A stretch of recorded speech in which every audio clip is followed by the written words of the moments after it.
Hello and welcome to Football is Nice with me, Russell Brand, Gareth Roy and Jenny May Finn, producing on buttons and sliders over there.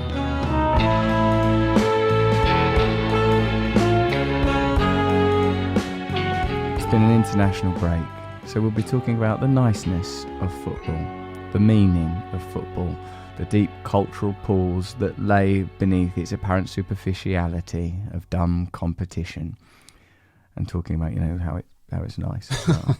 It's because I listen to her podcast, I hear the music bit, and it's one of my favourite bits. Yeah, me too. To hear that bit of music, it's enjoyable for me. It's been the international break. Yeah, how have you found it? I don't like it. I know we've had two. This is our third international break, I think. See, absence makes the heart grow fonder. International break makes... We're both coughing a lot, aren't we? Clearing our throats a lot. Yeah. It's like we weren't ready for audio. Hey, whoever that person was that gave me 3 stars and said if I didn't eat breakfast, 5 stars. I think I didn't eat no breakfast last time, did I? No, you didn't. I ignored them. I just sat there looking at those breakfasts. Yeah. We've got Tony Cottee coming on the show today. West Ham, Everton, Leicester and England great. Tony Cottee, who I love and know well. Yeah, was he one of your heroes? I mean, him and McAvenny were a partnership, weren't they? They were a deadly duo with tiny terriers, foxes in the boxes, the pair of them. So yeah they were. And then I've got to know Tony when I was attending West Ham matches regularly for a period, I reckon, like sort of, when I was famous in early 2000s. I don't know, I saw him a lot then. That would be like me being mates with Dean Windass. Well, you had your chance. And you've not really pursued it. You've not gone up to Hull. Perhaps when I do in my new tour, which is the tickets are on sale now, by the way. When we go to Hull, which I am going to, we'll get Dino along. We'll get Dino, and you and Dino can sit there. And why don't you wear like a little bit too tight children's Hull City kits and sit there, the two of you, giggling like schoolgirls eating Maltesers? What about getting him on stage?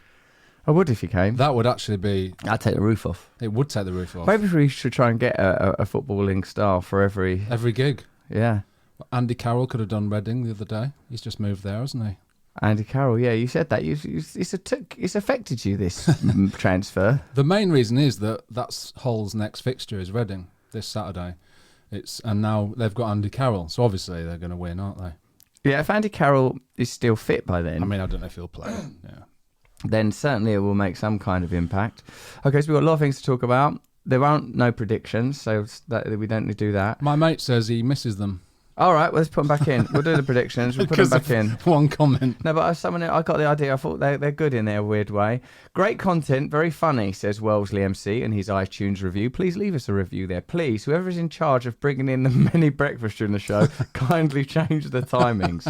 We've taken your point, Wellesley MC. We will bring the breakfast in different time. Question I asked myself after each listen. Is it massively insightful? No. Do I learn anything new about the beautiful game? No. Yes, you do. And you've not even put your name, whoever that is. That's an anonymous assault. Is there anything positive? Nothing, except 5 stars. Okay. Just catching up, but 3 eps in and I'm absolutely loving it, says RJS Doyle. Nice, says Caution Horses. Pleasing, agreeable, delightful, fantastic. Okay, so we've asked you a question after. Gal, I suppose you're going to unpack the international results, because what I feel like... with international football when it's not in a competition is it seems like it's a bit Blue Peter. What do you mean by that? What I mean by Blue Peter is you're sort of being presented it as if it's entertainment, but in your heart of hearts you know that something's going on that's deeply boring. Well, hang on, do you not... like Blue Peter. Do you not call 10-0 exciting? Yeah, I suppose so. Hold on, I've got a breakfast coming. Oh, sorry about this. It's not a breakfast. This is my supplements. This is what keeps poor. I'm like Monty Burns, clinging on to life. Which makes me Smithers, doesn't it? Oh yeah, I suppose so. Yeah, and there is a sort of. We love each other. I was going to say I'm a tyrannical overlord. Yeah, I think the drinks are acceptable to audio-wise, just about. Yeah, it's not a practical matter. And also, I think the clinking of glasses is a somewhat pleasant noise. Yeah, it was quite nice when I heard it back. Look, anyway, San Marino... Let's unpack your dislike of qualifiers. Because you love a tournament, don't you? You love a tournament. Love it. I love a knockout tournament, and I love an international tournament, and I get really, really swept up in it. But what I feel like, and I suppose, is it like the addict in me? I don't like the sort of necessary groundwork that's required. Is it that I don't like the way that the crowd noise sounds weird, like it's not a normal crowd? And is that some sort of prejudice that I've got there? As in, you don't hear the bawdy, Hogarthian raucousness, that peripheral danger that could burst forth, and God knows it's a tragedy when it does, but when it's held, like, you know, like that's for me, that's the football I grew up on. And it's a bit like, in some of the games, it's a bit like watching an FA Cup weekend when your team ends up playing a League One team or something. That there's a minnow, yeah. There is a difference to watching what has become standard in the Premier League as an extremely entertaining, consistent product, isn't it?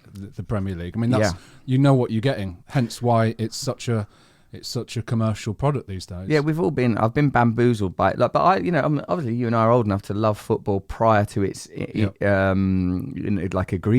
commercialisation, mate. This is what I think. When I watched a little bit of highlights of something of the game against Albania, and I thought, would it be harder to beat Albania or Luton? Yeah, there's an argument. So, I mean, what standard are they at? They're probably about as good as Luton. And San Marino. San Marino, yeah. San Marino, I think it's pronounced. They're only as good at... Who are that? This isn't a criticism of the country, San Marino, but, realistically, how many people live there? That's probably all of them are in the team. Yeah, I think that is a debate that's been going on since that result, and before, obviously, as well, amongst, all sorts of pundits, that when you get a result like 10-0, there is something inherently wrong with the competition, isn't there? Yeah. That just shouldn't, in modern day football, that shouldn't occur.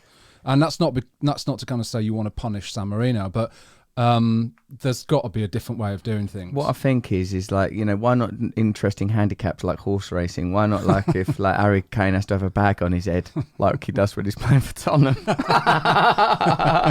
bag of no, I don't want to criticise Harry Kane. No, I like Harry Kane. What about?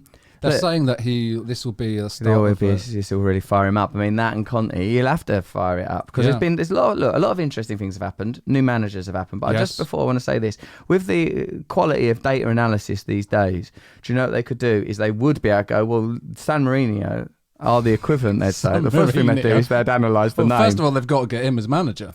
Now, that'd be perfect. Mourinho. Yeah, San Marino. Oh, that would be good. He'll need a job soon. Is it not going well in Roma? It's not going great. Oh no, I was hoping for, because I like him as a figure. I don't like that. I don't like to see him crumble like Logan Roy. What I feel like is look, with data analysis they could say San Marino are as good as this team. I can imagine Luton would certainly. I mean, Luton. That's for Albania. That's not even for San Marino. Yeah, I mean Luton are much better than San Marino. Yeah, Luton are good championship and club. Their fans certainly have got some welly. I'll tell you that. You don't go criticising Luton in Luton. Absolutely not. Unless you've bought some sort of at least crutches and possibly a wheelchair. So they don't. No, play. I think you're right. Something needs to change. However, I will say, and I said I would talk about the other home nations in the podcast, but there were some cracking results. Go on then. Tell me. Before you tell me this, which in my heart of hearts I suspect is going to be a bit boring, I will tell you that when, on the ITV analysis of the Albania game, they sort of checked in with Ben Chilwell. Yeah. And with Ben Chilwell, they said, what happened when, you got to isolate because of COVID when you was in contact with Billy Gilmour? Firstly, I didn't understand why it was only... I remember at the time thinking, why is it only... There was only two of them when it was Chilwell and some other... Was it Foden? Only two players had been in contact with Billy Gilmour. Yeah. Why only those two? It was Mason Mount, I think. It was Mason Mount and Chilwell. It was Chelsea lads. Yeah. They couldn't get... Also, now Billy Gilmour's Chelsea. Now, hang on, conspiracy. Wait, Tony Cottee's in the waiting room. Tony Cottee. But firstly, I want to say this: why, they focused much too much on how much Game of Thrones Ben Chilwell watched. He goes, I watched the whole of Game of Thrones, all of it, and then in the punditry afterwards, that commentator's got too many syllables in his surname. He's saying something like Gary Mabrahamua Changyawan. He's got a lot of... Okay. Do you know what I mean? No. He's the ITV main anchor. So it's the one he'll be there with Keane. My brain doesn't work Neville. like that. Like he's a Hanra, like it's one of those, like a sort of a joke name. Anyway, he goes Game of Thrones. Do you know what I mean? Yeah, like he's sort of like everyone was talking about Game of Thrones, and then like Jermaine, like everyone was talking about Jermaine, like Game of Thrones. Jermaine of Thrones. I'm off to Spurs. I put in a transfer request that same day. What are you doing? Are you getting Tony Cottee? Yeah, let him in. Let's get Tony Cottee. Tony Cottee, West Ham great, is in the waiting room. Let's talk to him about. Yeah, we haven't. Let's talk about everything. Any prep for Tony Cottee? Well, because what it is we dragged him forward, thinking that we were going to start earlier, and now I see you, TC. I see you, TC.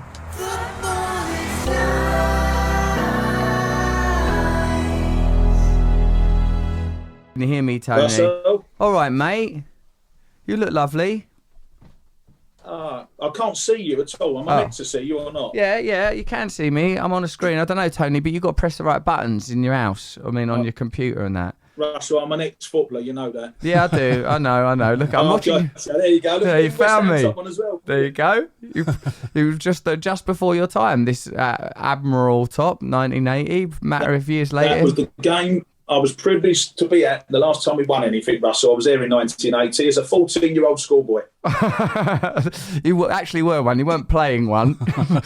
You weren't pretending to be one or dressed as one. You literally I played in the car park at Wembley. That's where I played that day. I was in the car park with my mates having a kickabout. But I was at the game. Oh God, that's a sort of, this is football mythology. This is my friend Gareth. We do the podcast together. Lovely to meet you, Tony. He's a Gareth, how you doing, mate? You okay? I'm doing Russell, well, thanks. I worked with Kirsty Gallagher about 6 months ago. That's my sister-in-law. How did you get on? Was she all right?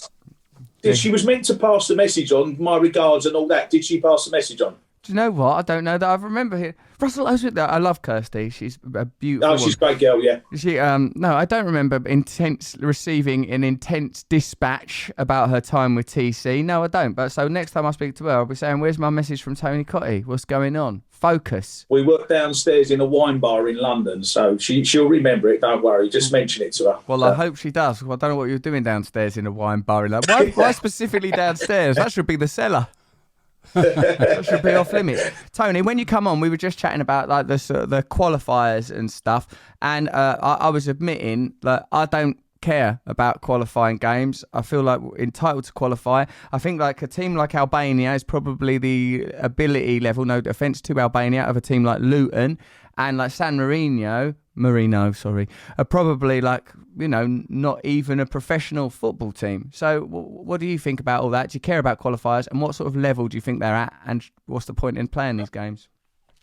Well, no, I totally agree with you. I think something's got to be done. I mean, they brought in that Nations League, didn't they? Maybe they could tweak that around or something. Listen, I watched it the other night, and San Marino I think it's an insult to a non-league club, isn't it, really, saying that they was non-league level, because, you know, if that was a non-league club in the FA Cup, you know, at least they give it a charge and they put them under a little bit of pressure, albeit it might be in the first 10, 15 minutes, launch it into the box or whatever. But there was none of that, was there? It was just, they shouldn't really be on the same pitch together. I totally agree with you. I don't know what the answer is, but and in a way you almost can't really have, because we're England, we're automatically playing in the World Cup. So it's a bit of a difficult one, really. But I honestly believe San Marino should be playing Liechtenstein and Andorra. They shouldn't be playing England.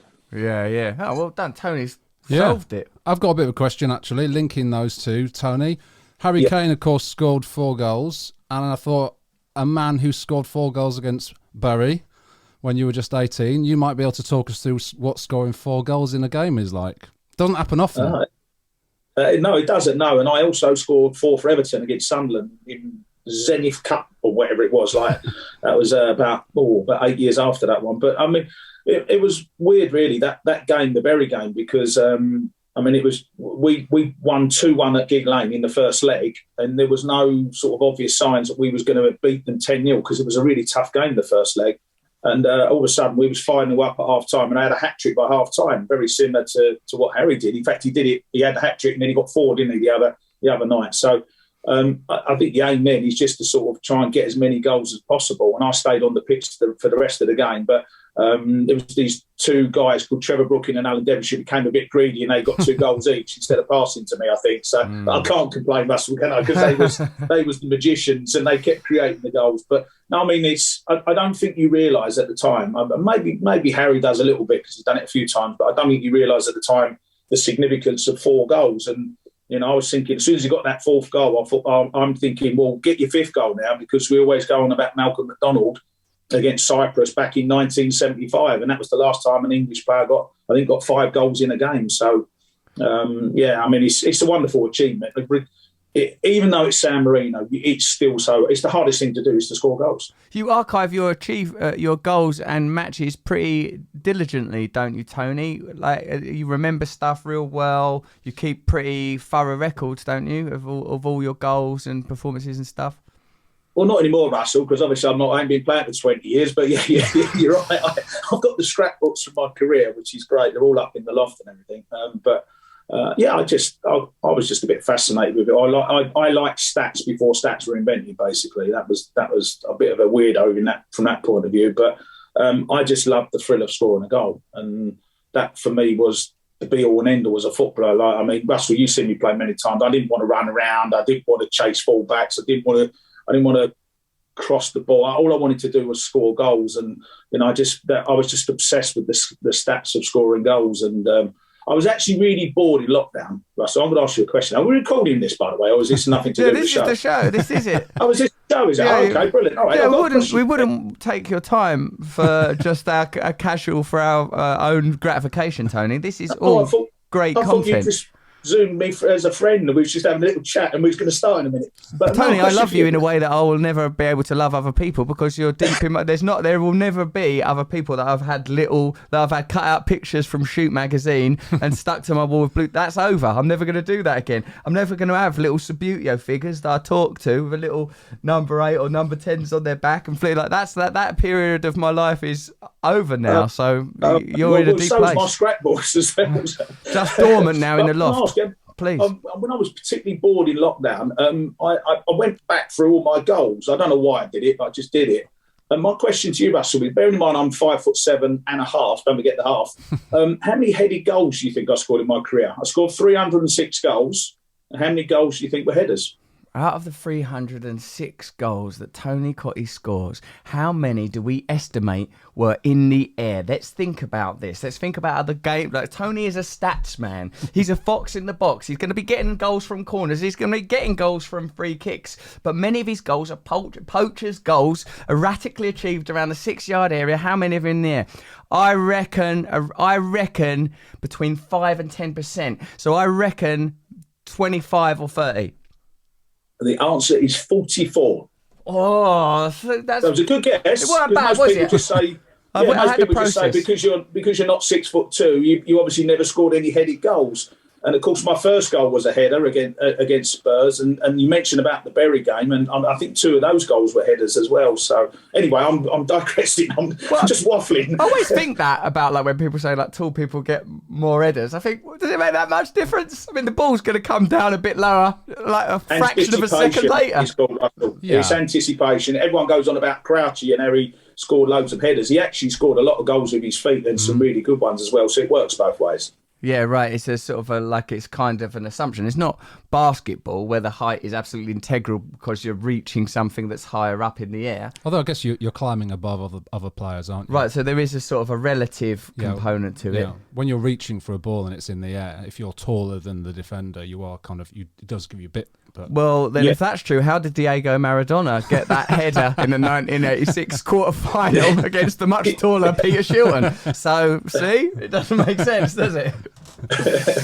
And of course, we'd have made a good partnership, Russell, as well, because what are you, 6'4" or whatever? So you could have been the tall centre forward and I could have been the poacher alongside you. Instead of the Cottee-McAvenny partnership that you loved, it could have been the Cottee-Brown partnership. Where the challenges would have come, Tony, would have been my complete inability to trap a ball, the lack of hold-up play. I wouldn't be able to head it down to you. There would have been some things would have been exposed unless I'd have been really, really well coached and trained. Then I think, it would have been. I mean, in my dreams, I have lived that life. But of course, you could have been a valuable member of the squad, Russell, as well. And I think the nights out with you and Frank would have been pretty good back in the 80s, I think. I think, again, it would have been enjoyable. But I reckon around 1987, 1988, we'd have probably had some medical health issues to have contended with. Certainly, yeah. But it's a joy to exist in that fantasy realm. Tony, I was going to ask you a bit more about playing for England. Obviously, I know you had 7 caps in total, and obviously we've just had a week of internationals. What was your experience like with England? And because obviously there's a big history in this country of fantastic strikers like yourself not necessarily having as many caps as a lot of people would think that they should have had. And how would you describe your experience with England? Well, first and foremost, I love playing for England. I think it's every player's dream, or it should be every player's dream. You should have 2 objectives when you join a football club as an apprentice. It should be to play for your team, and then once you've achieved that, it should be to play for your country, and that should be the first 2 objectives. All the goals and everything, adulation, individual stuff, and that all comes with it. So I thoroughly enjoyed my time playing for England. I think you've got to put the spell that I played. I was under the wonderful Sir Bobby Robson, and all my 7 caps were under Sir Bobby. And when I played, obviously this was sort of mid to late 80s. Most of the players in not the Premier League, but the old Division 1, there was a lot of English strikers. So I think it was harder to get in the squad. I mean, as an example, I had Gary Lineker, Peter Beardsley, Kerry Dixon, Clive Allen, Mick Harford, John Barnes, Chris Waddle, probably others I've forgotten as well along the way, that were really, really top players. So it was harder to get caps. There was also only 2 substitutes. So now, of course, when you go to the squad to the World Cup next year, all 23 players will get changed, and you've got the chance to go on the field of play to get your cap, albeit it might be the last minute just to kill time. But in my days, there was only 2 subs. You had to make them count. So I think looking back, and obviously Lineker and Beardsley were incredible. Russell, I'm sure you remember those 2. They were fantastic players, and their partnership was incredible. And it made it very difficult for me. So it's the one thing, or not the one thing, but one of the things that I look back on my career with a little bit of regret, that I didn't get more England caps and I didn't score for England. But of course, going back to the stats, I was bored at Sky once, and I said to the stats, can you look how many minutes I played for England?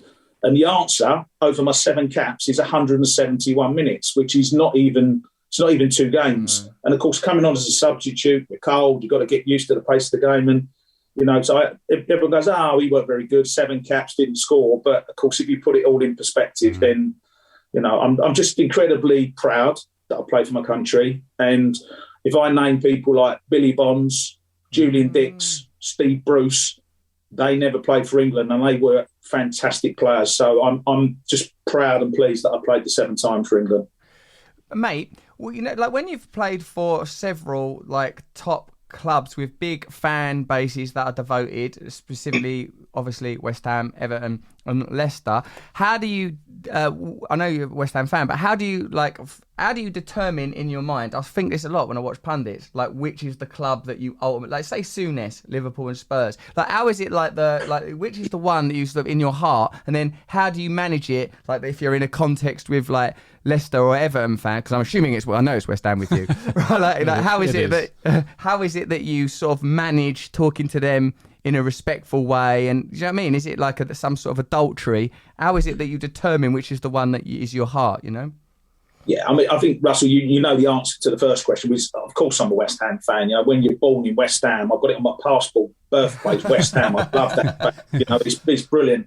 And of course, all my family, all my friends, and I'm still in Essex living. So, West Ham is my team. I've been to every home game this season. So that's my club. That's what I want to do. That's who I support and who I want to support.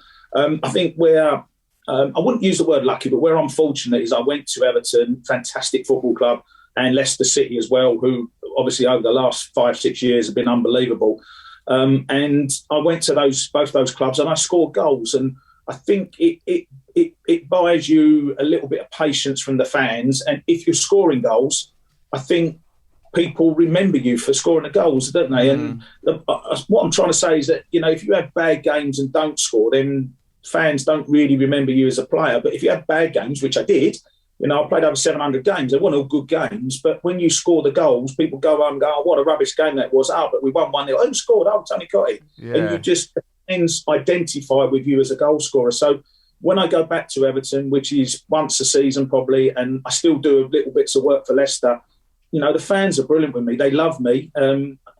It's probably hard to say as much as West Ham fans because I'm a hammer, but they give me that love and I feel that love as well, which is wonderful, really, to have 3 main clubs. I know I've played for a few other clubs as well, but the 3 main clubs, they're just brilliant with me, the fans. And, I just love being amongst the fans and it's nice. It's a nice feeling, because if you went back to a club and you was getting booed or they were sort of didn't want to talk to you, whatever, I can't imagine it'd be a nice sort of feeling. You probably wouldn't go, I suppose, but I'm always welcome back at my 3 clubs, which is great. I suppose the thing about, earlier you mentioning the love of the stats and stuff is that, given that football conjures such emotion and has such power all the time, talk about sort of love and the intensity of being at a game and what I imagine must be the intensity of playing, that there is something that's certain. There is a result, there are outcomes, and there are goals. When you think of other things that might conjure that degree of emotion, like art or politics or something, it's all it's amorphous and it's subjective. I don't know, maybe that person was right, maybe that person was right. Even though you can have games where you think, well, that team should have won and this team won. The fact is there's a finality and a certainty about it that I find I like it. I like that you can say even this season, that when Mark Noble missed that penalty against United, and then and then the flip side of that when Mane missed that header against Liverpool the other day, the sort of those peaks of emotion, where else are you gonna feel that? Do you know what I mean? And it's just a fixture on a piece of paper, and then you watch it, you commit to it, and it gives you so much, Russell, can we pause just for 1 minute? But you can say this on there. My missus has got her 5th delivery of the day arrived, and she's at work. 1 second. She's staying in. Let's leave that in. I wonder what he's going to get. Thanks, Jingo. It's amazing. I wonder how long during that question Tony Cottee was just thinking, "Oh no, the doorbell's gone." When I was sort of describing sort of quite complex ideas, I think, about certainty. I wonder if there was a bit where he goes, "Oh she's ordering too much stuff at the moment." Yeah, why does she keep ordering? Why don't you support local businesses? You've got to support all the packaging. Yeah. Come on, Mrs. Cottee. Yeah. And also, what's he doing signing for this? It's becoming a real problem now. Actually, I think I want a divorce. What are you citing? He's also actually, Tony Cottee's keeping the stats for how many deliveries he's getting in the same way. Yeah. He's probably got. Have you got a scrapbook for that? For 4 packages. He's not wrong. It gets on my nerves. It's too much, Tone. That's too much. Are you keeping a scrapbook for that? How many deliveries you get in a day? Well, mine, she goes to work and he expects me to open the door to the postman every 10 minutes. It's anyway. I bet it was some a of them. fantastic question. I know it was. And I was saying to Gareth when he was gone, mate, I wonder at what point during that long, complex question, Tony Cottee was just thinking, oh no, I've got to get the door. If I don't collect these packages, she's going to kill me. At least it proved it was true, didn't it? It wasn't just. I'm bored of this now. I'm just going to stand over there for a bit. Tony, I can see you in the mirror.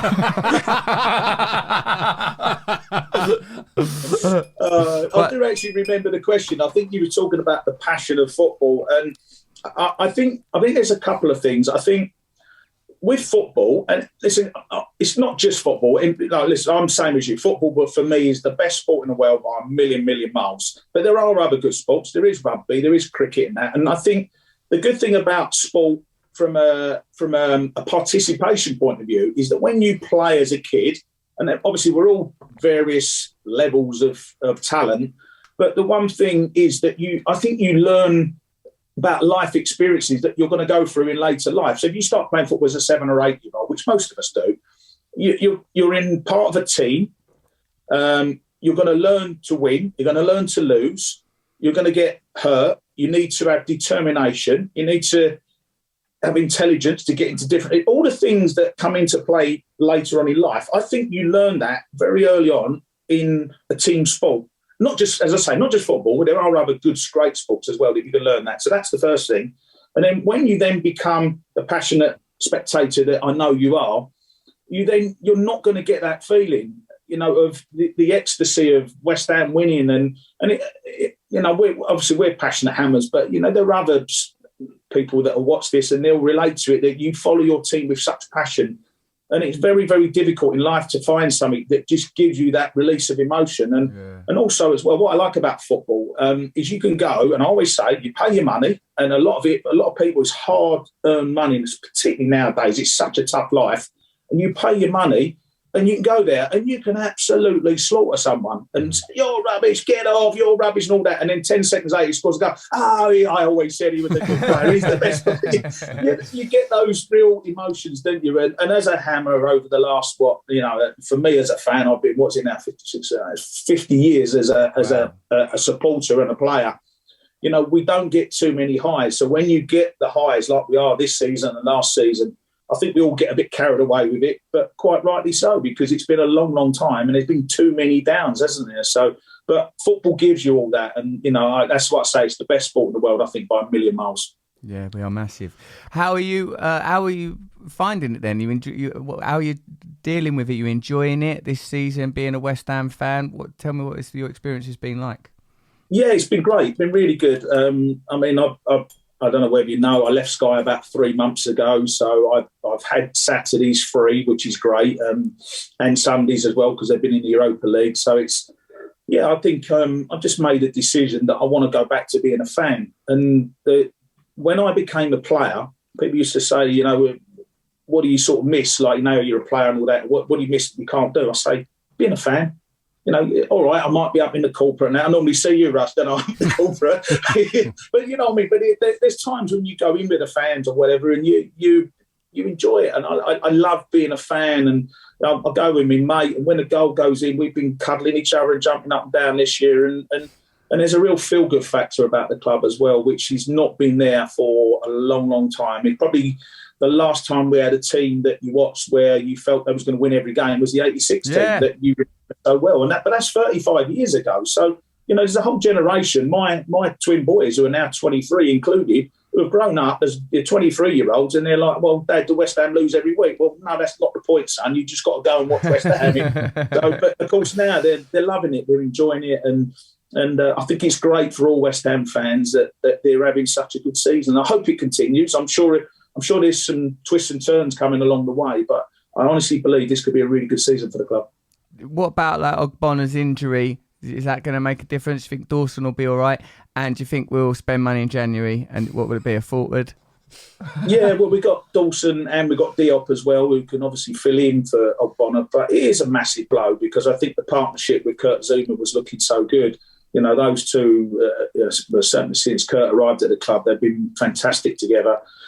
But it's football, isn't it? I talked about what happens in life, and that's what happens in life. People get ill or people break their leg and can't go well. Whatever. You have to get on with it, and it's always been the same in football. You get these injuries, and the Cottee Mac of any partnership would never have happened without the injury to Paul Goddard. Yeah. In the first of the season, dislocated shoulder. Frank goes up front with me. Rest is history. So it's part of football, and you have to deal with it. It is a big blow. Let's be honest. Will they go in the transfer market? I mean, they've been linked with Tarkowski, I think, haven't they, the Burnley defender? So maybe they would look at that.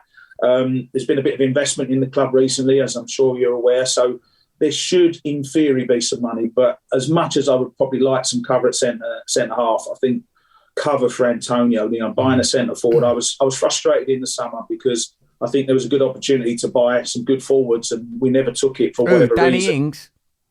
Danny Ings, yeah, you beat me to it, Russell. Adam Armstrong at Southampton is another fantastic player that I love, who scored a wonderful goal the other week. He's very similar to me, about 5'7", but he's a goal scorer. We could have got him for 15 million.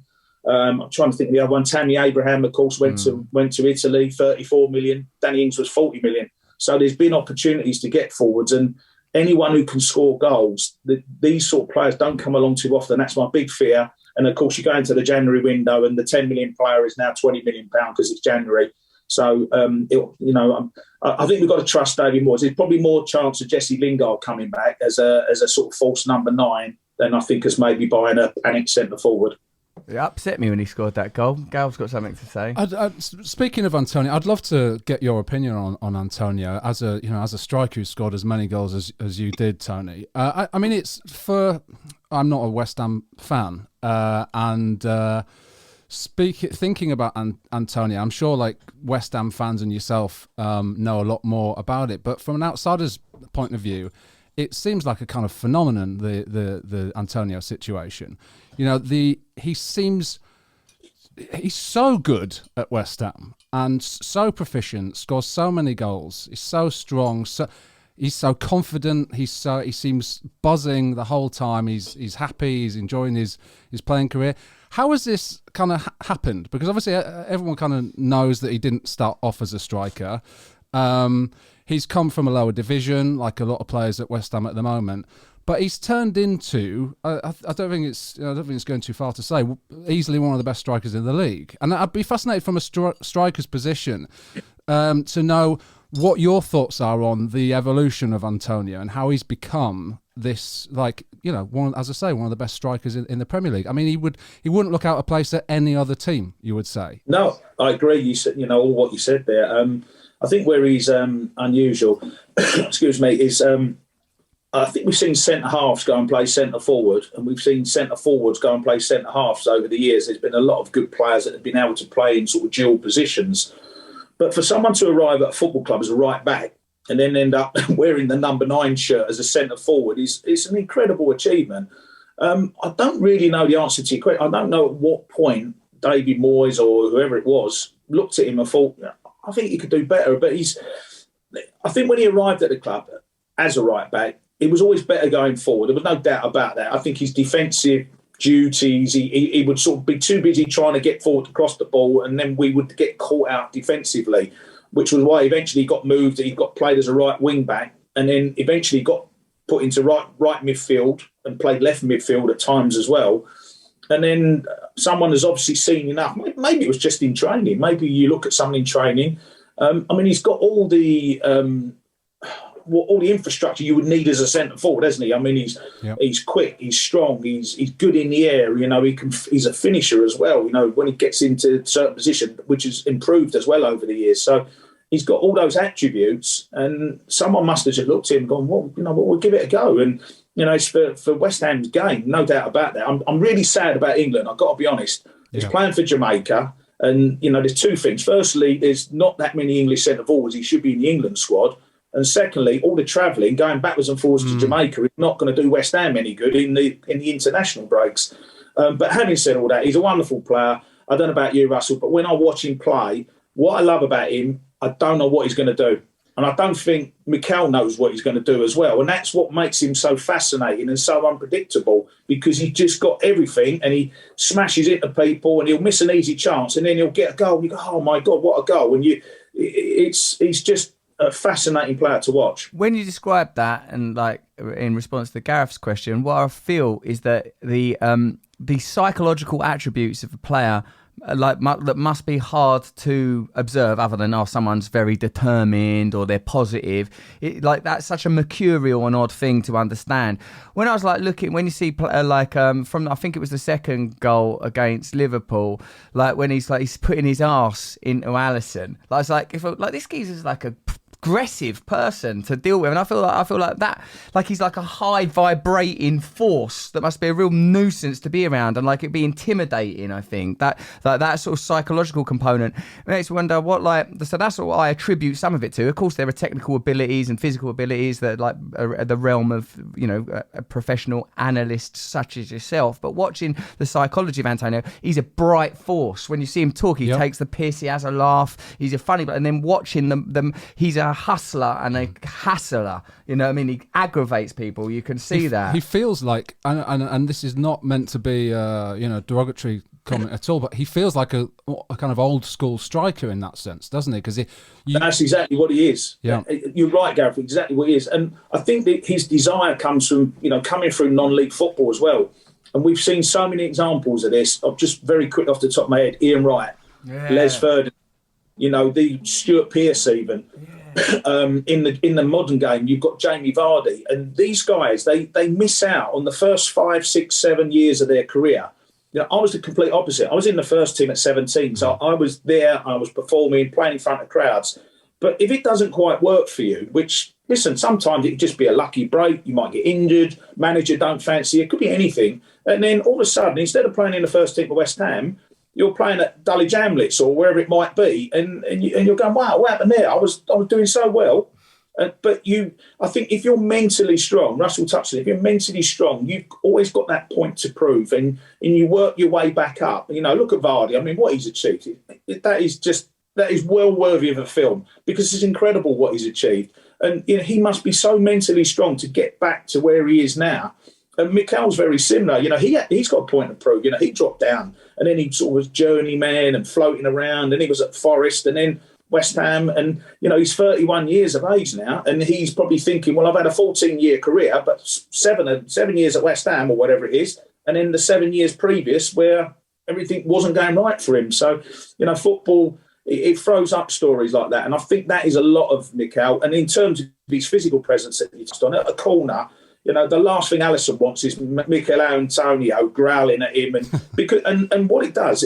Michail doesn't have to get anywhere near the ball, as we saw for the corner that Zuma scored from. You don't have to get near the ball. Just upset the goalie. Just get him to not concentrate on what he should be doing. That's the goalkeeper's ball all day long, that corner. Alisson should have gone far post, caught the ball, punched it, whatever. Zuma's headed it 3 yards out of the back post. But the reason he's not concentrating is because of what Antonio's doing, and that's the presence that he's got in the team. And the one final thing on him that I would add as well, what I really admire about him, he took the number 9 shirt. And not just at West Ham, but at any football club, the number 9 means you're centre forward and you've got to score goals. Now, what was his number, Russell? Was it 21 or 22 or something? I can't remember what his number was before, but he had a number where it was, well, yeah, if he plays, but he's not the man. Yeah. You put the number 9 on, you're the man. And he asked for the number 9 as well. And that's what I like about him. And I love his interviews as well, his celebrations. He is a throwback, and he is a character. And we're all fans, as we're talking now. We love someone like Michail Antonio because you get something different. Yeah, that's brilliant analysis. Yeah. I was just thinking about, you know, because obviously he's breaking all sorts of records now as well, you know, top Premier League scorer and all of that. Best cardboard cutout celebration. I'm wondering if, and I'm sure he does, you know, now that, as you say, he's got the number 9 and he's very much recognised as the West Ham striker, I imagine he sets himself targets for numbers of goals. And I'm reading about you. I read that you had an ambition in your life as to how many league goals you would score. I read, I don't know if it's true, that it was 200. You exceeded that, and you didn't get to the 300 that you almost got to. How important was that to you, and how do you kind of go about picking a number like 200 when you're starting your career? Like, doesn't that just seem like a million miles away? Yeah, there's a lot of questions there. The 200 league goals. I do that. Bundle of questions, wasn't it, Tone? How are you going to work for it? It's like your wife's packages. You answer the doors, 5 things to deal with. Exactly. The 200 league goals came from my hero, Pop Robson, who played for West Ham back in the 70s. He had 2 spells at West Ham, and he scored over 200 league goals. And at that point, I thought, wow, you know, what a wonderful achievement. You know, and in my mind, I'm thinking, well, if you can play for, say, 10 seasons at the top and score 20 goals in each season, there's your 200 league goals, that's hard to do consistently. 10 seasons, 20 goals. Now, someone like Shearer was getting he was getting 30 league goals a season, so it's very, very difficult to do. So that was the 200 mark. The 300, I mentioned I scored 306 because if you do your research, I scored 293 domestic goals. But then, of course, you've got to add in the goals scored in Malaysia. So you've both forgotten that. So obviously, if you add in my 13 goals from Malaysia, you get to 306 gols. I should have done that. Sorry, Tony. That's why I go to if I do that, then it's 306. Anyway, that's another story. I have got one quick funny story. It's a true story as well, because we've been talking about Michail Antonio, and Michail had not long arrived at the football club. I'm guessing this has got to be going back about 6 or 7 years now. Whenever Michail, he hadn't been at the club long, about 6 months, a year, whatever. And I went down to the training ground, the old training ground at Chadwell Heath, and I was with, I was just sort of saying hello to, I knew obviously Mark Noble and all that, so certain players you knew to say hello to. And Michail had only just arrived, and I didn't know him, and I'd never been introduced to him. So anyway, I said to the media officer, I said, "Oh, can you introduce me to Michail Antonio? I think he scored his first goal or something the week before." That's right. Yeah, he scored his first goal for the club. And anyway, the media guy introduced me to Michail Antonio. He's a really good guy, by the way. And I went, "Hello, Michail, nice to meet you," all that sort of thing. And the media guy said to Michail, because Michail, I don't think he really knew who I was, type of thing. He said, "Oh, Tony used to play in that." And he said he got to 146. And Michail Antonio went, "Wow, 146 games. That's incredible." And I went, "Michail, not 146 games, 146 goals for West Ham." And he went, "I'll get my coat." Honestly, that is a true story. But listen, it's probably me who should be getting the coat now, because he's just become the club's record Premier League goals. He's still got 100 goals to go, by the way, Michail, because my goals, you've got to include all my goals and that. But and what about the Malaysia goals? Don't forget them Malaysias.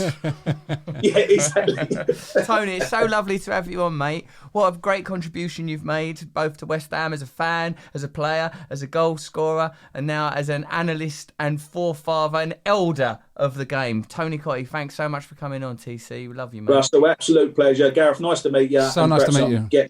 Get me on again one time. Oh, we'd love to. We'd love to. Absolutely. Anytime. Thanks, Brilliant. Tony. Take it easy, Cheers, mate. guys. See you later. Cheers, Tony. See you later, TC. Cheers, boys. Have a good Take care. one. Doorbell be going any minute. Get on them packages. Take Cheers, care, mate. guys. All the best. Cheers, Lots of Tony. love. See ya. TC. Bye, mate. Ta-ta.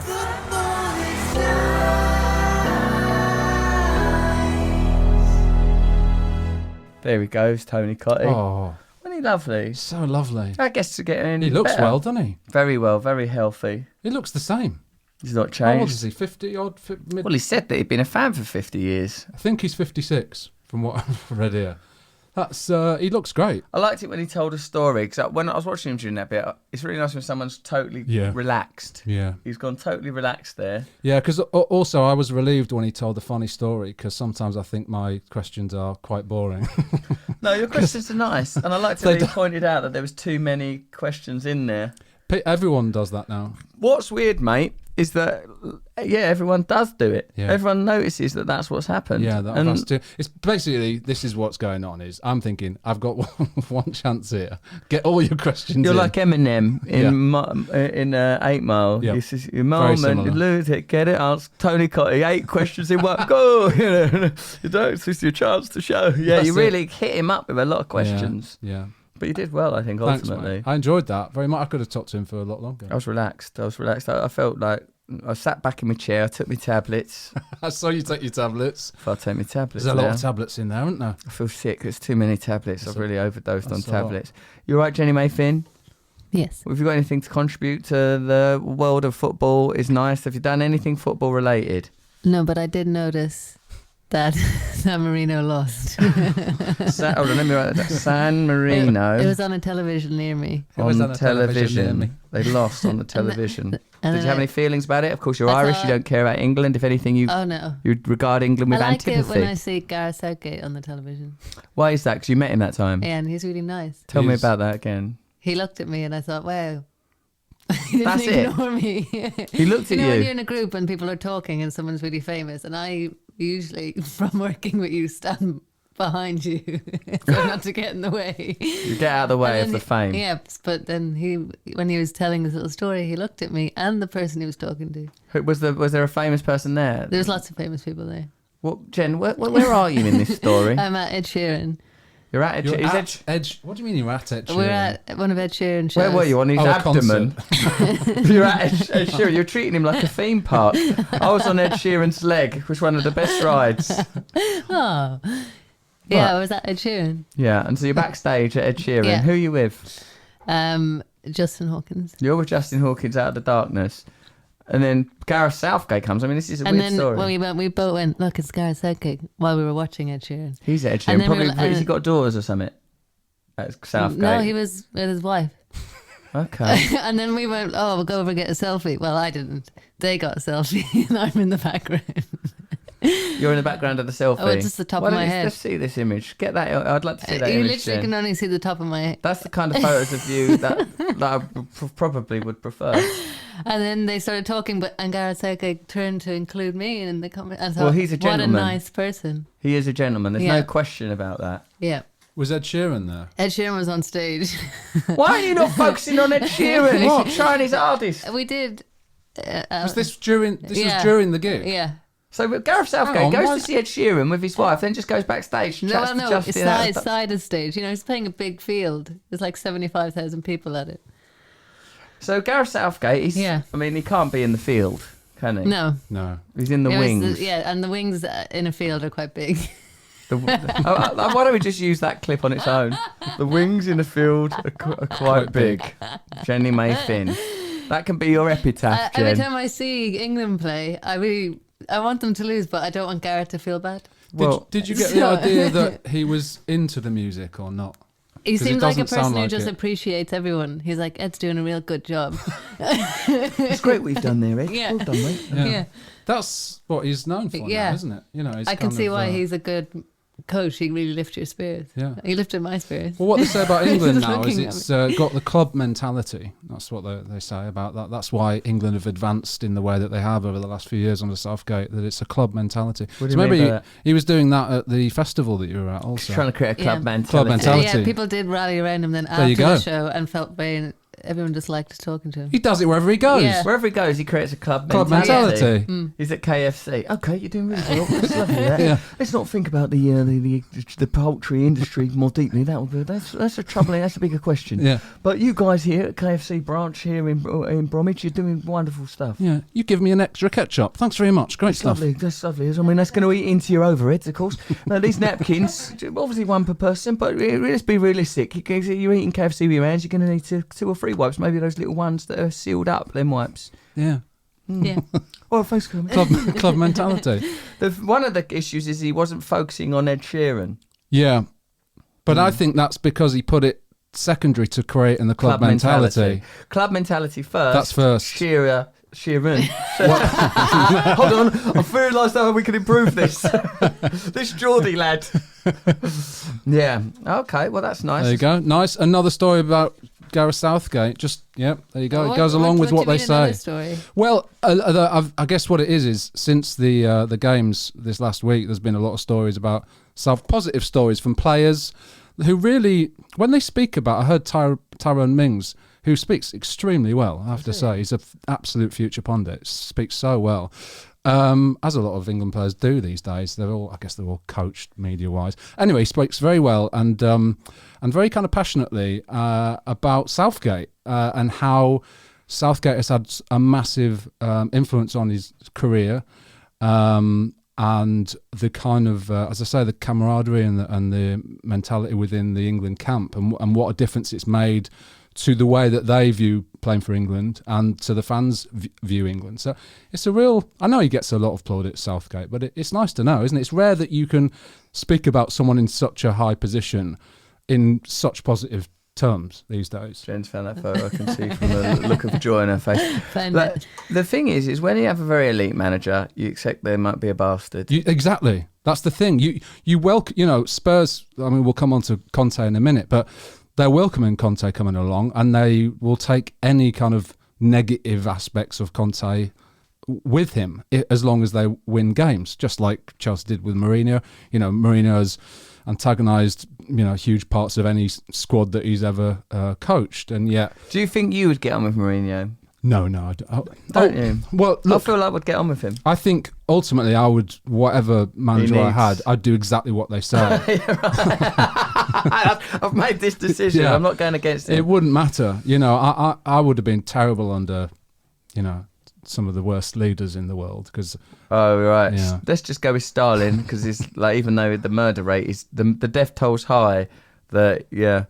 Well, apparently that's the part of the problem with Stalin. Like famously, and as covered in that brilliant Iannucci movie, like he was so bossy that when he actually died, like people didn't know what to do. They were still trying to obey him when he was dead. Yeah. But he couldn't actually issue any instructions as he was.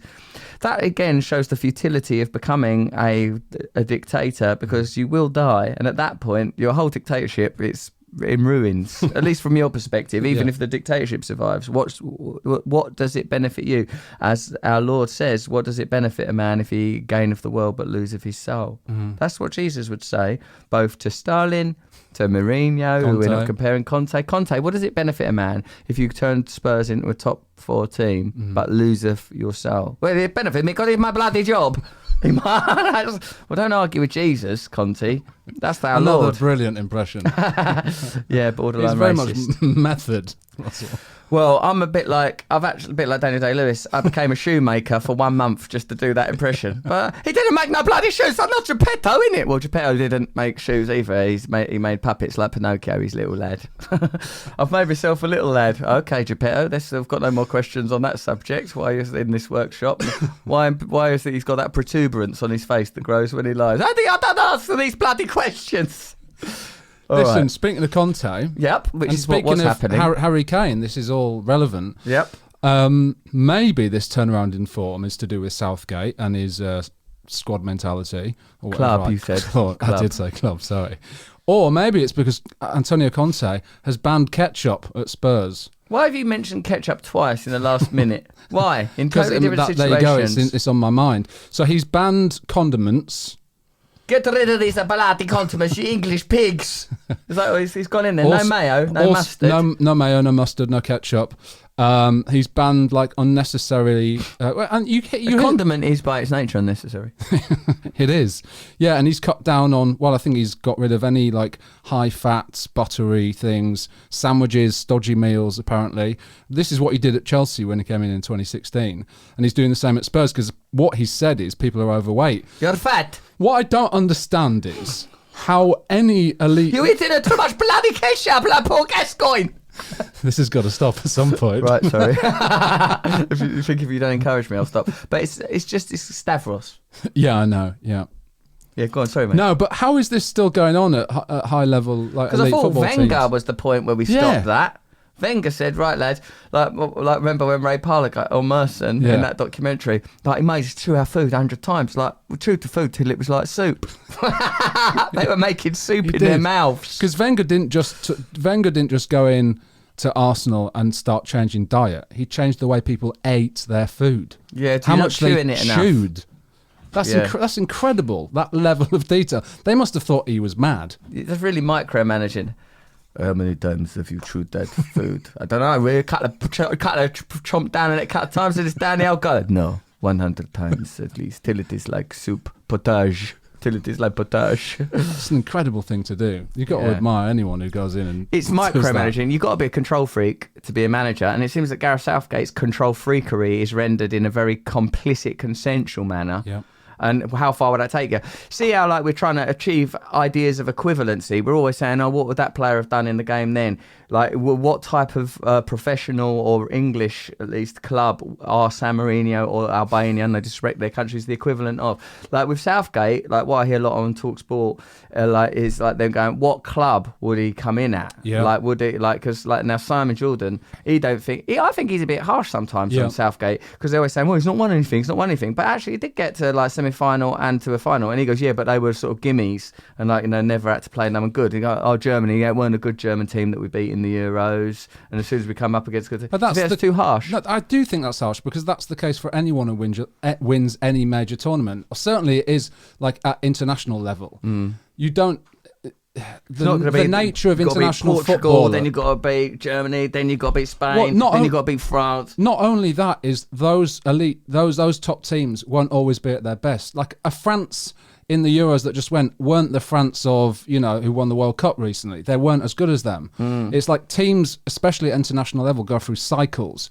They're not buying in players in the way that clubs do. So you won't get an international team that performs in the way that Man United did. In effect, the whole concept of France don't make sense, really, because like everyone might be different. So why are you even referring to them as France? You know what I mean? Everyone's different now. What are you talking about? Like even, let's say, Brazil. What about that Ronaldo 98 type Brazil team? They weren't even a flair side. They were actually a very sort of technical, controlled, compact type football team. It's not like that Garincha and everyone's like flipping it about and juggling it and stuff. Do you know what I mean? Yeah. Like we hold on to concepts and taxonomies long after their relevance has expired. So you're right, because you can't say, because otherwise you can't win. We didn't beat any good teams. What about Germany? They weren't as good then. Yeah, I don't think you can say that. Obviously, you could level that at anyone. You could look at any international team that wins a World Cup or a Euros and pick apart how the other teams weren't good enough or they had an easy route to the final. It's usually the case in any tournament anyway. Luck is a part of sport. Yeah, so I think Southgate, I don't know. Villa. God knows. I think he probably could. Well, this brings us on to Steven Gerrard, who is now Villa manager. We haven't discussed it yet. I'm trying to work out what he's like. I listened to Danny Murphy talking about it. Yeah. When I saw him, two things, right? Ages ago, when I see Steven Gerrard on Gary Neville's Soccer Box, which is a show I really like, because it's just people watching football and like that. It's good chat. Gerrard was, you could tell that I was really surprised by how smart and emotionally kind of, sort of, what do I want to say, articulate he was. But I don't mean just in terms of communication skills, that he had an understanding of emotion that was surprising and interesting. Yes. Some people are belittling his Rangers achievements, saying, well, he only won one of the 9 potential things he could have won during that time. But then it's how significant that one trophy was, wasn't it? Because it stopped the 10 and everything, stopped the 10 Celtic wins. Apparently he's extremely disciplined, Gerrard, and that's what he brings to his teams and to his squads. And they're saying that, I think that the people that are looking at this positively are saying that that's what Villa need at this time. Because I mean, I don't know, but not to say Dean Smith didn't have that, but there's something about Dean Smith that he does seem like a lovely man, doesn't he? He does seem like, I'm not suggesting he's not a disciplinarian or anything, but he doesn't come across in that way. Whereas what I've heard about Gerrard is he does have that about him, and also that the players will just respond in kind of awe of his previous achievements. You know, like when we were talking about Michail Antonio, part of his game being an intensity and presence. When you get into the world of management, intensity and presence is almost the default thing. Obviously, they're if they've got a coaching staff that are working on the intricacies of the game, what you're really buying into is leadership, and leadership is the ability to say, this is the vision, this is the reality, and this is how we're going to do it, and that's a strong enough thing to overcome obstacles and individual feelings, because on some level reality is dispositional. This is something from I did a podcast with Jimmy Carr the other day. He says that disposition's more important than position, and like for me, with my rather more metaphysically oriented appreciation of philosophy, is like you are creating reality. Of course, you're not creating reality in a just cross your fingers wishful thinking way, but in terms, if everyone believes in a direction and everyone's willing to work and action those points, then that is how realities are generated. And like the idea of, like you say, awe and force of personality, these are sort of hugely significant things. So like with Gerrard, is it that he's going to be able to lay out a vision, that he's going to be able to motivate and contain that, and hold together that kind of stuff? I wonder. And also, what constitutes success? Because if you sort of the assumed idea is that he's, after when Klopp eventually leaves Liverpool,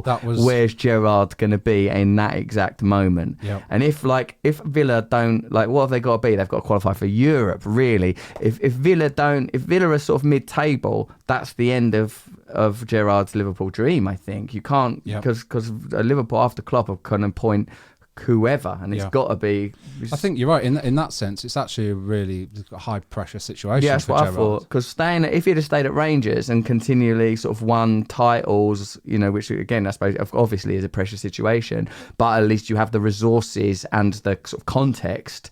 Whereas Villa, it seems like a harder thing, because now they've got to compete with Arsenal, Spurs, Leicester, West Ham. Like, you've got to be in that group that are challenging. Are they going to nick fourth off United? That's you've got to be the best or second best out of 6, 7, 8 different teams. With similar kind of budgets to you. It's not a given by any stretch. Presumably, obviously they discuss this in some detail and think about what that is. And then these days, remember Big Sam, it was the first person I ever heard, sort of, where it was like they look at the team, they go, right, this forget that, you're going to lose to Chelsea, you're going to lose to United, right, but you all get 3 points from that. You go, this is the strategy, and this is you know what I mean? I tell you know what his staff left with him, Dean Smith. Craig Shakespeare's gone with him. Do you know who hasn't left?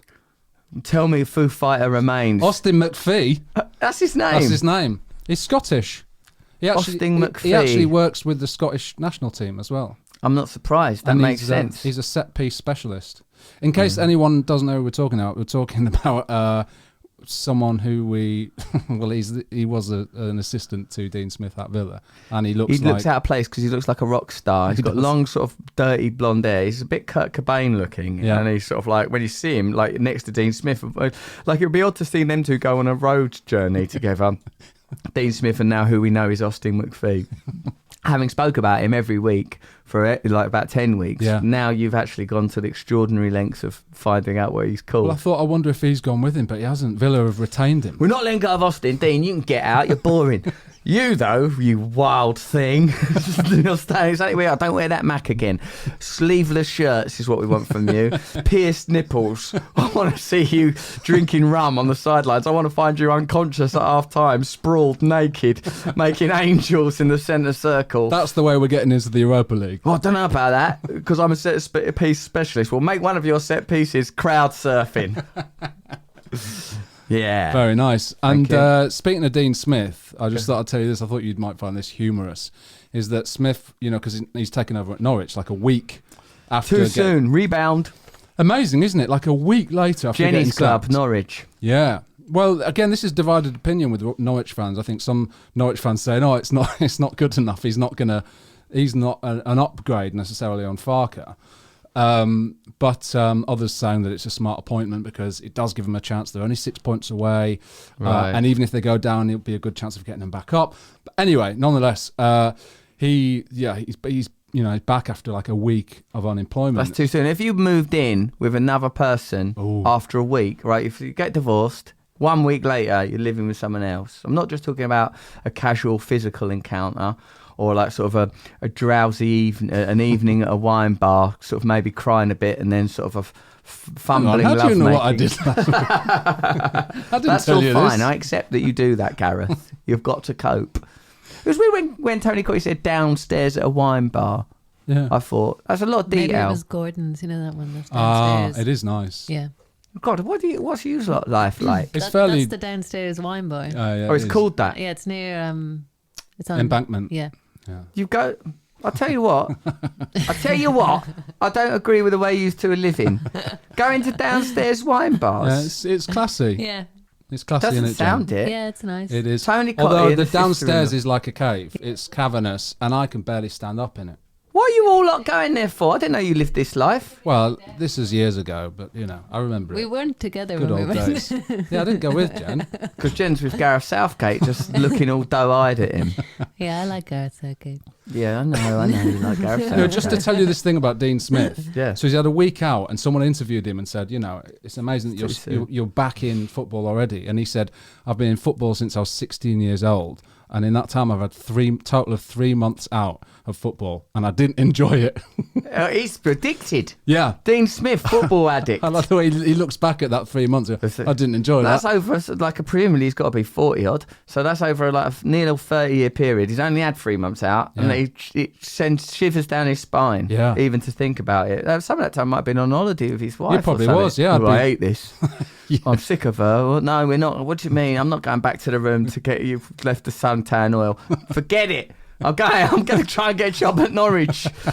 Blimey. Yeah. Dean, you've got to cultivate an identity beyond the sport. Apparently, when he did his interview at Norwich, they were so impressed because he had like an intricate knowledge of all the players and the club and everything, that he put like an impeccable kind of plan together for how they were going to achieve staying up. And which kind of begs the question, how does he know so much about another team when he's only just left one? Like, does he just know everything about all teams? He must. And how much of that is down to Austin McPhee? All of it. Austin McPhee's doing all of the hard work. We're going to see the real Dean Smith now that Austin McPhee's not available to add sexual glamour on the sideline. I tell you that. And not Lampard, because Lampard thought, no, I don't fancy it. They're going down is what he thought. They're going down, and they'll have to be down in the championship. I don't fancy it. Well, I heard today that Lampard's now a candidate for Rangers. That makes more sense. Which would be mad, wouldn't it? A kind of Gerrard for Lampard. It's like an old substitution from... We're bringing on that. We can't make them work together. We tried to have them both manager, but you just can't have them both in the same team. Yeah, you can forget Paul Scholes. Yeah, no, the Paul Scholes. Oh, yeah, sometimes at Rangers, old firm game. What's the point? 3 games a season at mean anything? Dower Paul Scholes, isn't he? He's livening up, I think. Is he? I think he's I don't want to say improving. That's really patronising. I like Paul Scholes. I like him. I think you need different personalities in punditry. You need them to have, as I say, kind of different a different vibe. Each of them, you can very much pick out, certainly with your match of your days, you know what you're getting with the Wright and a Shearer. And even with your BTs these days, you're getting Ferdinand. There are some that I do think, I'm not sure about. Michael Richards can be on anything now. Well, he is on He's everything. just like Michael Richards. I see him interviewing Shearer and Lineker the other day on I think it was promo content for Match of the Day podcast. It was really good actually. Yeah. Like you were saying, and which one of yours was better? Like oh wow, they sort of concluded that Shearer was better. Did they? But I found out that it says in there that Gary Lineker actually once ran 100 meters in an Olympic qualifying speed. Blimey, that's pretty amazing, isn't it? Amazing. Gary Lineker has that degree of speed. That's and the pace same and guy talent. that shat on a football pitch. Well, can't bring that up. I had to send a birthday message to Gary Lineker once. Like a mate of his was doing one of them videos where everyone's going happy birthday or whatever. Was it for like a special birthday? Yeah, I think he was 60. Is that right? 50? I don't know what Gary Lineker is. But anyway, it was one of those. It meant a lot. This had an O on it. And I didn't even get to the end of the birthday message without mentioning that. Shitting on the field. I shouldn't have done that. I should, because he'd done a birthday message for me once. Was it nice? It was nice, yeah. It was when I was going out with another woman before I was a married man. And she you? I'm a woman. I know, I used to like it. She got a compilation. She was going to get. I edited that compilation together. I'm telling you cut it. I know this very well. Oh, tell me some more about it.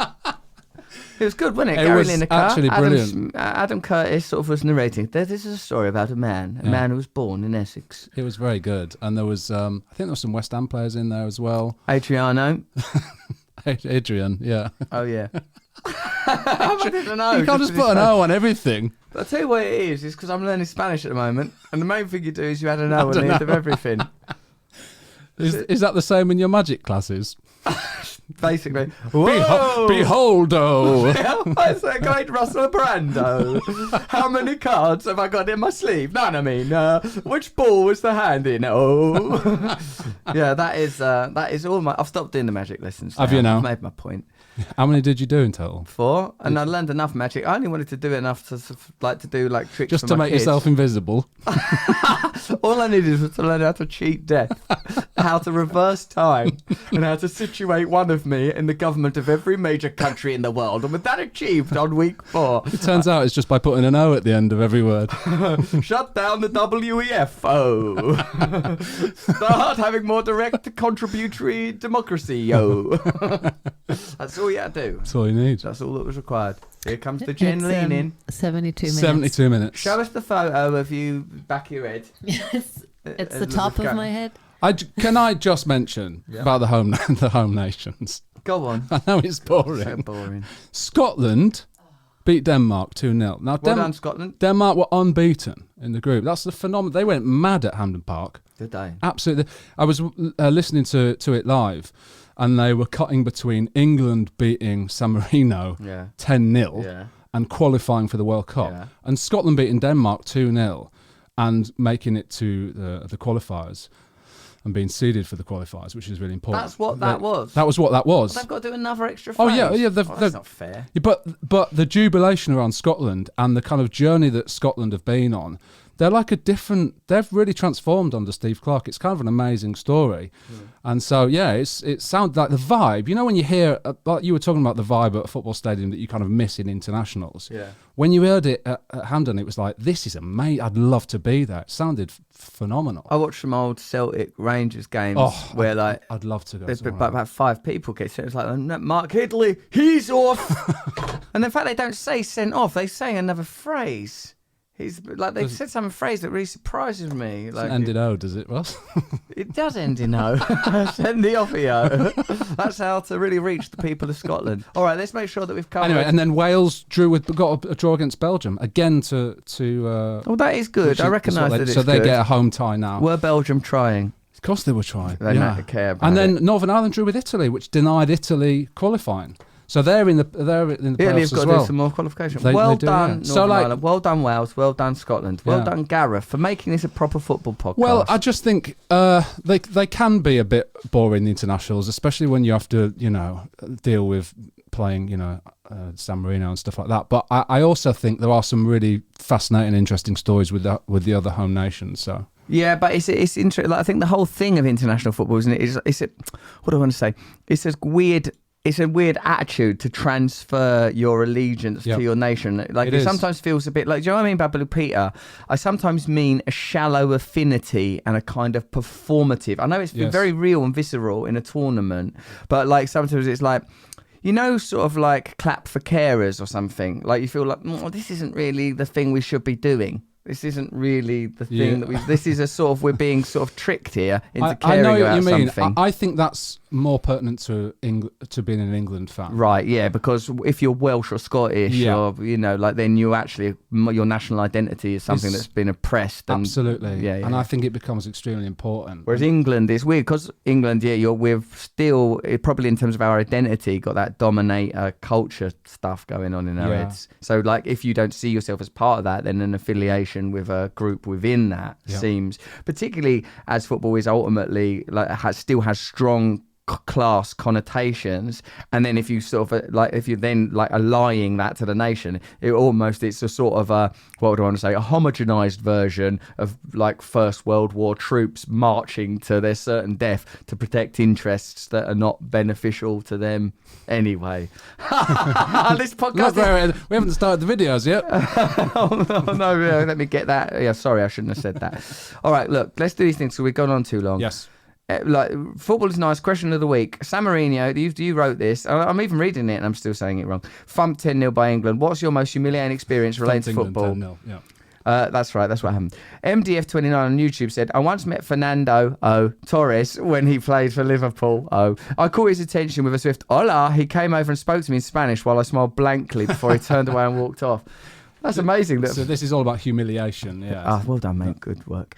Antonio Freitas, one day playing a Sunday League game, my team was so inoffensive that the opponent's team goalkeeper lit a cigarette mid-match and smoked while in goal. That's amazing. I can smoke during this. That is humiliating.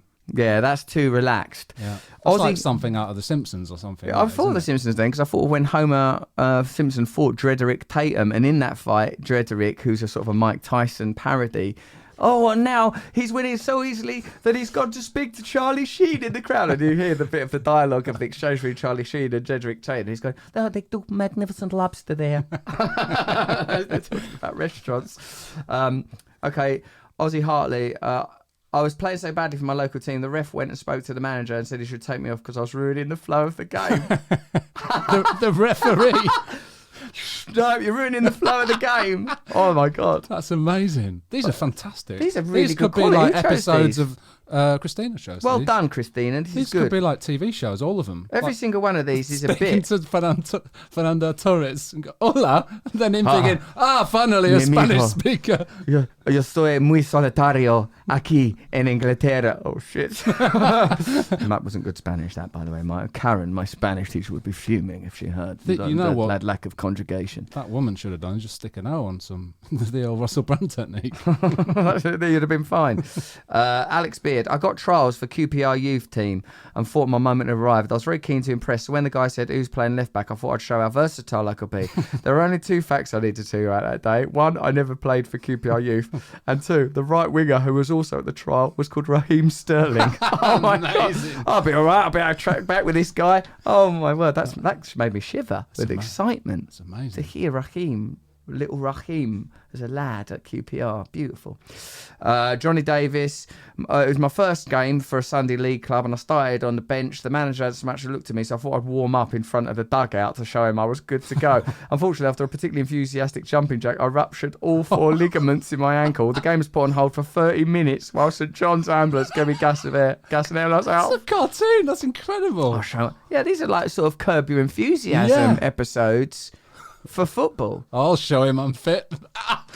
Call an ambulance. We should keep these actually for our cartoon. That's brilliant. We'll give all these to David Squires. who we're doing a cartoon with. Danny Robson on Facebook. As a player, losing 13-0 after my boot came off, I went in my own goal, just missing our goalkeeper's head in the process. As a fan, being a Hull supporter has resulted in many humiliating defeats. Getting beaten 6-1 at Anfield and Fernando Torres getting a hat-trick against us particularly got subbed off. Even all the Hull supporters clapped him off. Neil Layford on Facebook. Meeting David Beckham, instead of pulling a camera out of my pockets, pulling a roll of dog poo bags out instead. Yeah, Beckham! That's because when you kicked Diego Simeone. Amazing. Well done, contributors to the show. And well done, Christina, for editing those down to something that are absolutely fantastic. Yeah. Oh, no. What about our predictions? Well, don't do it. Should we just do them offline? We'll do them offline. So we'll be next week. The international break is over. Alicia, who books our guest, goes to me. She goes, "I've got a really good guest. Oh, he's called Peter. Oh, what's his name? Peter Shilton." It's like, oh. What's she called? What is she called? Tony Cottee. And Tony isn't even a word. No. It's not like I'm making a mistake calling him Terry Cottee. Tony. Tony's not a word. Lauren, who helps on this show as well, sent a list of football names as potential bookings, and I would say a third of this list of around 50 were dead. one of them was Dixie Dean. Alf Ramsey. We've got you, Sir Alf Ramsey and Dixie Dean will be your contributor. Well, I must say it was a proud day. I got 61 season for the toff. No, he's a Scouser, so he would. I got 61 season for the toffees. I mean, I don't know how people spoke then. People didn't speak normal then. Otherwise, I would do a perfect impression of them. I would. Of course you would. Of course I would. Yeah. All right. Well, that's also we've revealed there's about 15 people working on this show. The quality has got to rise. It's got to. How many people's endeavours are going into this codswallop? It made me laugh, but it ultimately was of no use. What a list of like dead football.